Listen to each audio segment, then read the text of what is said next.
പുള്ളീനെ എപ്പോ fully right of ചെയ്തു അപ്പൊ പുള്ളി തുടങ്ങി.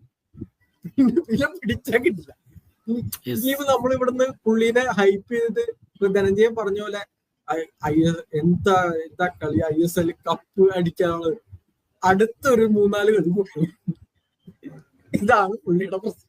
അതുകൊണ്ട് ഞാൻ പുള്ളീനെ അനലൈസ് ചെയ്യാൻ അത് ഫാക്റ്റാണ്. മാത്രമല്ല വേറെ കാര്യം എന്താ വെച്ചാൽ ഹൈദരാബാദിനൊരു തോറ്റു, അത് എക്സ്പെക്ട് ചെയ്യുന്നില്ല. ഹൈദരാബാദ് എന്ന ടീം എല്ലാ ടീമുകൾക്കും ഒരു പോയിന്റ് ഉറപ്പിക്കുന്ന ടീമാണ് ഹൈദരാബാദ്. പക്ഷെ ഹൈദരാബാദ് അത് എടുത്തു പറയണം, ഷമീൽ കോച്ച് ഇന്ററിം കോച്ച് സ്ഥാനം എടുത്ത ശേഷം ഹൈദരാബാദ് നല്ല രീതിയിൽ കളിക്കുന്നുണ്ട്. അത് എടുത്തു പറയാതിരിക്കാൻ വയ്യ. നമ്മുടെ അത് മലയാളി കോച്ചാണല്ലോ ഷമീൽ ചമ്പകത്ത്, ഗംഭീരമായിട്ട് കളിക്കുന്നുണ്ട്. ഹൈദരാബാദിന്റെ അടുത്ത് തോറ്റൊരു ടീമുണ്ട്. ഓക്കെ, അത് ഞാനത് എടുത്ത് പറയുന്നില്ല. ഓക്കെ, അല്ല അതാണ് ഈസ്റ്റ് ബംഗാൾ